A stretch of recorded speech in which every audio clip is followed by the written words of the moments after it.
जम्मू आ गए, दिल्ली आ गए, अलग अलग जगह पे आ गए और अभी सरकार उनको कह रही है कि फिर से हम मेरी बात समझ गए कि सबके साथ मर्डर हो जाता है। हेलो बेटा, वेलकम टू पाउजल एकेडमी।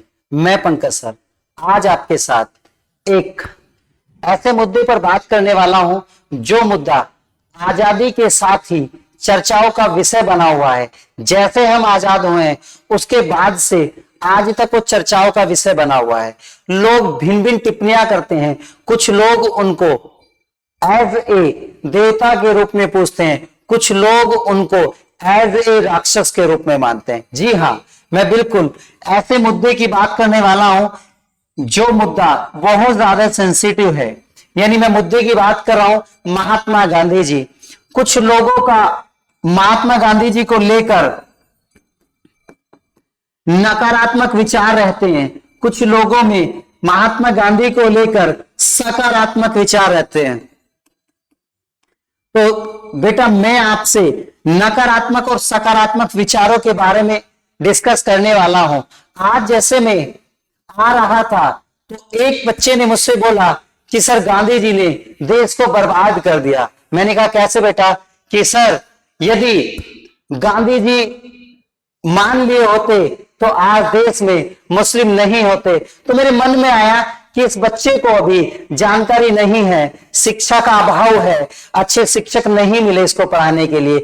यदि ये बच्चा एक अच्छा कुछ कर पाएगा, यदि ये बच्चा अच्छा कुछ कर पाएगा तो ये अधूरा ज्ञान लेकर ये कभी नहीं कर सकता। तो एक सही जानकारी होनी चाहिए। तो इसीलिए क्यों ना आज मैं गांधी को लेकर एक सकारात्मक विचार आपको बताता हूं। बेटा एक वह व्यक्ति, बेटा हम गांधी को लेकर आपको एक सकारात्मक अभिव्यक्ति कर रहे हैं। एक वह व्यक्ति जो एक अमीर राजघराने से हो और ब्रिटेन के लंदन शहर से वो एक LLB की डिग्री प्राप्त करके आया हो और भारत के साथ साथ उसने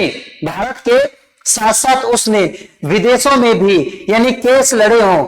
आप सब जानते होंगे कि महात्मा गांधी जी 1893 में दादा साहब अब्दुल्ला एंड कंपनी का केस लड़ने के लिए दक्षिण अफ्रीका गए थे और वहां पर उन्होंने उस केस को जीता और 1914 तक वो वहां रहे। 1940 तक वहां रहे और उन्होंने अपने वहां के लगभग 2 दशक के कार्यकाल में वहां वो सुधार किए जिन सुधारों के लिए यानी लोग गांधी बनना चाहते हैं। गांधी जी के उन सुधारों को देखकर वे चाहते हैं कि हम गांधी बने। जिन लोगों ने अफ्रीका में वो सुधार करने की कोशिश करी, उन लोगों को यानी वहां का गांधी कहा गया।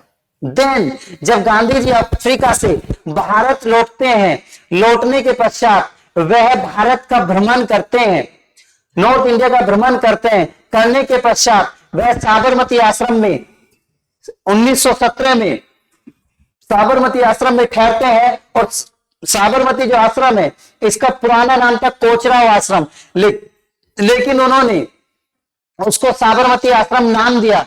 उसके पश्चात गांधी जी ने देश के लिए चंपारण सत्याग्रह किया, अहमदाबाद मिल हड़ताल की। गांधी जी की अहमदाबाद मिल हड़ताल पहली बार भूख हड़ताल थी। गांधी जी 4 दिन अपने बिहार के लोगों के लिए अर्थात भारत के लोगों के लिए भूख हड़ताल पर रहे। 1920 में नॉन कोऑपरेशन मूवमेंट चलाया अर्थात असहयोग आंदोलन चलाया। लेकिन गांधी जी तो अहिंसा के पुजारी थे, वो कभी हिंसा को सपोर्ट नहीं करते थे। हिंसा होने के कारण जब चोरा चोरी गांव में एक हिंसा हुई, 22 पुलिस वालों को वहां जिंदा जला दिया गया, तो गांधी जी ने उस मूवमेंट को वापस लिया। और बेटा इतना ही नहीं, इस बीच में 1921 में गांधी जी साउथ इंडिया के भ्रमण पर गए और जैसे उन्होंने पांड्य वंशों के द्वारा बनाए गए मीनाक्षी मंदिर के आसपास ठहरे और वहां उन लोगों की स्थिति देखी कि महिलाओं पर अपना तन को ढकने के लिए वस्त्र नहीं है। महिलाओं के पास एक छोटा टाइप में कुर्ता है, उसका पट्टी काट के अपने यानी ऊपर अंगों पे बांधा हुआ है, वही अपने नीचे अंगों पे बांधा हुआ है, यानी पूरा तन ढकने के लिए महिलाओं पे कपड़ा नहीं है। तो महात्मा गांधी जी सूट बूट में गए थे, black pant, black coat, tie, चश्मा, महात्मा गांधी जी ने देखा तेरे देश की जनता इस हालत में है, उसे पहनने के लिए कपड़े नहीं है, अपने प्राइवेट वस्त्रों को ढकने के लिए पूर्ण रूप से कपड़े नहीं है, और तू सूट बूट किसके लिए पहन रहा है? तो गांधी जी ने तभी प्रतिज्ञा ली थी कि मैं तब तक पूर्ण वस्त्र को धारण नहीं करूंगा जब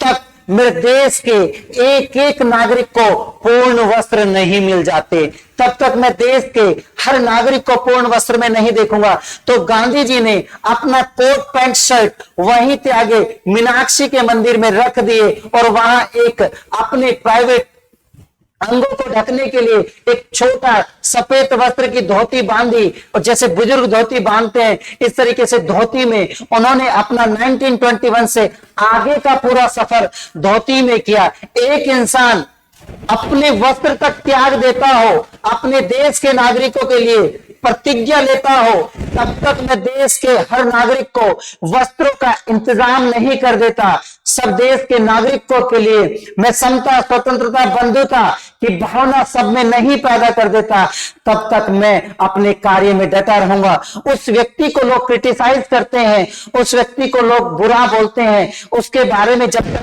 पढ़ेंगे नहीं तो काम कैसा चलेगा? आजकल बेटा व्हाट्सएप को यूनिवर्सिटी मान लिया है। व्हाट्सएप पे जो चीजें चल रही हैं वो 90% फैक्ट होती हैं। फेसबुक, इंस्टा पे जो चीजें चल रही हैं वो 90% फैक्ट होती हैं। इसीलिए फेसबुक, इंस्टा, व्हाट्सएप पे जो डाल दिया किसी के बारे में थोट, उसी को आगे फॉरवर्ड कर देते हैं। बच्चे जेनजी जमाने के हैं, जेनजी जमाने के समझ नहीं पा रहे हैं कि क्या सही है क्या गलत है, खुद का दिमाग नहीं लगा पा रहे हैं। वो गांधी जो बार बार जेल गया, वो गांधी जो बार बार जेल गया, किसके लिए? अपने देश के लिए। जिसने देश के लिए नॉन कोऑपरेशन मूवमेंट चलाया हो, जिसने देश के लिए सविनय अवज्ञा आंदोलन चलाया हो। अवज्ञा का मतलब आज्ञा ने मानना, सविनय माने प्यार से चलते रहेंगे, आज्ञा नहीं मानेंगे। यानी जिसने अंग्रेजों की आज्ञा न मानने के लिए एक मूवमेंट चलाया हो और अंततः वह व्यक्ति बार जेल का दरवाजा पे जा रहा हो, जेल के अंदर रह रहा हो, वह व्यक्ति इतने वर्ष बाहर नहीं रहा जितने जेल के अंदर रहा। बार बार जेल के अंदर रहकर भूख हड़ताल कर रहा हो, देश के नागरिकों के लिए अंग्रेजों से लड़ रहा हो। ब्रिटेन के सेकंड गोलमेज सम्मेलन में जब गांधी जी की बात को तवज्जो नहीं दिया गया तो गांधी जी सभा को बीच में से छोड़कर वापस आ गए और विंस्टन चर्चिल ने गांधी जी को कहा, अर्धनग्न फकीर, ये तो आधा नंगा फकीर है, इसके चक्कर में हमें नहीं रहना है। आपके लिए, देश के लिए इतनी बातें उसने अंग्रेजों से सुनी हो, अंग्रेजों से इतना लोहा लिया हो, ना जाने कितनी यातनाएं सही हो, कितनी जेलों का मुंह देखा हो, और उस व्यक्ति को आप क्रिटिसाइज करते हैं तो बेटा गलत है। तर्कों के आधार पर आप उसको एक बार समझें। वही व्यक्ति आगे बढ़ता है 1942 में, यानी क्विट इंडिया मूवमेंट अर्थात भारत छोड़ो आंदोलन चलाता है। भारत छोड़ो आंदोलन में सबसे बड़ी भागीदारी है, इसी आंदोलन का परिणाम है कि 1947 में देश को आजादी मिली है। दरअसल ये आजादी 1948 में मिलनी थी, लेकिन जब देखा कि मूवमेंट बढ़ता ही जा रहा है, भारत छोड़ो आंदोलन की स्थिति देखी, उसके बाद की प्रतिक्रियाएं देखी अंग्रेजों ने, तो समय से पहले ही हम लोगों को आजाद कर दिया। और 1947 में, पहले बेटा 7 को समझो, 1947 में जब पूरा देश जश्न बना रहा था आजादी का दिल्ली के लाल किले पर, सभी सत्ता पार्टी के, विपक्ष पार्टी के जितने भी उस समय के कार्यकर्ता थे दिल्ली में जश्न में डूबे हुए थे। वो गांधी कौन? महात्मा गांधी जी, वो बापू जी कहां थे? बंगाल के नोआखाली काल में थे, जहां लाखों लोग मरे पड़े थे, जहां लाखों लोग हिंदू, मुस्लिम, सिख, ईसाई की हिंसा में ग्रस्त थे। हिंदू मुसलमानों को देखते थे सर कलम कर देते थे, मुसलमान हिंदू को देखते थे सर कलम कर देते थे। उन लोगों को सांत्वना दे रहे थे, उन लोगों से बोल रहे थे कि बेटा, भाई, प्लीज भाईचारा, बंधुता, समता की भावना अपने अंदर जगाओ। आप सब एक हैं, कोई अलग नहीं है। हिंदू के दो आंखें हैं, मुस्लिम के दो आंखें हैं, हिंदू के दो पैर हैं, मुस्लिम के दो पैर हैं। ये तो सिर्फ यही बनाया गया है। हम सब भाई भाई हैं। आपको नहीं कटना मरना है, सबको एक रहना है। नोआखाली जगह में जब गांधी जी वहां थे तो देश जश्न मना रहा था दिल्ली के लाल किले पर, और उस समय यानी हिंदू मुस्लिम हिंसा में जो व्यक्ति मारे गए उनको, उनके दिलों को, उनके परिवार को और सांत्वना दे रहे थे। जो घायल व्यक्ति हैं उनकी सेवा में लगे रहे थे, किसी को पट्टी कर रहे थे, किसी को खाना दे रहे थे, किसी को यानी किसी भी माध्यम से एक स्थान से दूसरे स्थान पर भेज रहे थे। उस गांधी जी को 1948 में, उस गांधी जी को 1948 में दो व्यक्तियों के द्वारा गोली मारकर मॉर्निंग के यानी भोर के समय में उनकी हत्या कर दी जाती है।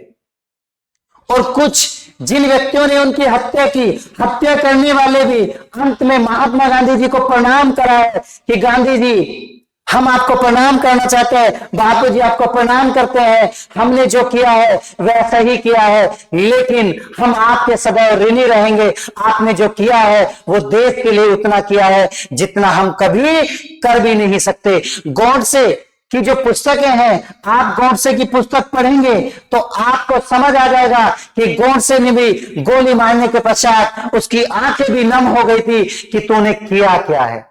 तो बेटा समय का थोड़ा सा अभाव है, नेक्स्ट क्लास है, अभी ऑफलाइन क्लास है, तो समय के अभाव को देखते हुए इस टॉपिक में आज इतना ही कराएंगे। मिलते हैं, इस टॉपिक्स को आगे बढ़ाएंगे नेक्स्ट क्लास में। बने रहिए पावरजॉल एकेडमी यूट्यूब चैनल के साथ।